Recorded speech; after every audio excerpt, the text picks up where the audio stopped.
Hello friends, Namaskar. I welcome to all in Globeway channel.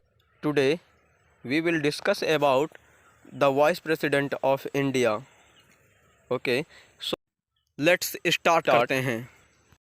आज के video में हम भारत के उपराष्ट्रपति के बारे में चर्चा करेंगे और जानेंगे कि भारत के संविधान में उपराष्ट्र के बारे में कहाँ पर प्रतिबंध किया गया है, किस अनुच्छेद में किया गया है, भारत के उपराष्ट्रपति के पास कौन कौन से कार्य होते हैं तथा इसका कार्यकाल कितने समय का होता है। तो विस्तार से समझते हैं। भारत के उपराष्ट्रपति के बारे में भारत के संविधान के आर्टिकल 63 में साफ साफ वर्णित है कि भारत के राष्ट्रपति के सहयोग के लिए भारत का एक उपराष्ट्रपति होगा जो कि उसको पूरी तरह से सपोर्ट करेगा।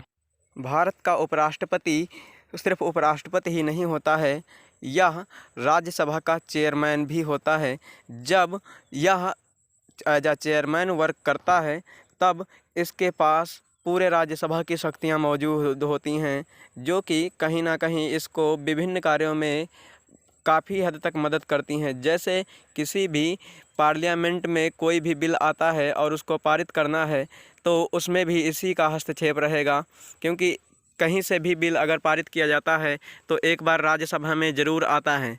लेकिन ये सभी कंडीशंस उस राष्ट्रपति के पास नहीं होती, हालांकि उपराष्ट्रपति को ये सभी शक्तियां प्राप्त हैं।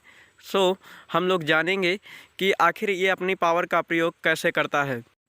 भारत के उपराष्ट्रपति का कार्यकाल 5 वर्ष का होता है। जैसा कि प्रेजेंट में जो हमारे उपराष्ट्रपति जी हैं जगदीप जी धनखड़, इनका भी कार्यकाल 5 वर्ष का होता है। अब हम बात करेंगे कि भारत के उपराष्ट्रपति होने के लिए कौन कौन सी योग्यताएं होनी चाहिए हमारे पास। तो सबसे पहले he is a citizen of India, मतलब भारत का नागरिक होना चाहिए। He is completed 35 year old at least, कम से कम 35 वर्ष की उसने आयु कंप्लीट कर रखी हो। और तीसरा, should be the eligible for elected as a member of Rajya Sabha, अर्थात राज्यसभा में निर्वाचित होने की आहारता पूरी करता हूँ। ये सभी योग्यताएं होनी चाहिए, तभी हम किसी व्यक्ति को उपराष्ट्रपति के रूप में चुनाव लड़ने के लिए अग्रेसित कर सकते हैं। अब हम बात करेंगे कि आखिर इसका कार्यकाल 5 वर्ष के अलावा भी हो सकता है कि नहीं हो सकता है। हाँ, भारत का उपराष्ट्रपति पुनः निर्वाचित होने के लिए उत्तरदायी होता है। वह दोबारा चुनाव लड़ सकता है। अगर वह दोबारा चुनाव लड़ने के पश्चात विजयी होता है तब उसे पुनः उपराष्ट्रपति का पदभार सौंपा। अब हम बात करेंगे कि उपराष्ट्रपति को कैसे हटाया जाता है। राष्ट्रपति को भी उपराष्ट्रपति की तरह या उपराष्ट्रपति को भी राष्ट्रपति की तरह ही इम्पीचमेंट प्रोसेस के द्वारा हटाया जाता है, जो कि हम लोग डिस्कस कर चुके हैं। जो राज्यसभा से होकर लोकसभा में भी जा सकता है और लोकसभा से राज्यसभा में भी आ सकता है।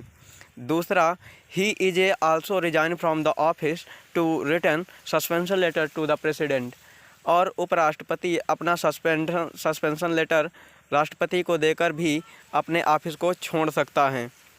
अब आगे हम बात करेंगे कि उपराष्ट्रपति का चुनाव कैसे होता है। उपराष्ट्रपति का चुनाव भी भारत के राष्ट्रपति की तरह सिंगल वोट ट्रांसफॉर्मेबल से होता है, अर्थात एकल संक्रमणीय मत के द्वारा होता है, जिसमें राज्यसभा और लोकसभा के सदस्य भाग लेते हैं।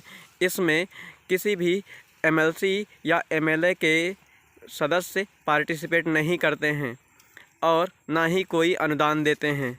अतः हम कह सकते हैं कि वाइस प्रेसिडेंट का इलेक्शन पार्लियामेंट पे आधारित होता है, ना कि स्टेट असेंबली पे। हम आशा करते हैं आप सभी लोगों को ये वीडियो अच्छी प्रकार से समझ में आया होगा। बने रहिए हमारे चैनल के साथ में, लाइक कीजिए, सब्सक्राइब कीजिए। धन्यवाद। मिलते हैं फिर किसी अन्य वीडियो में।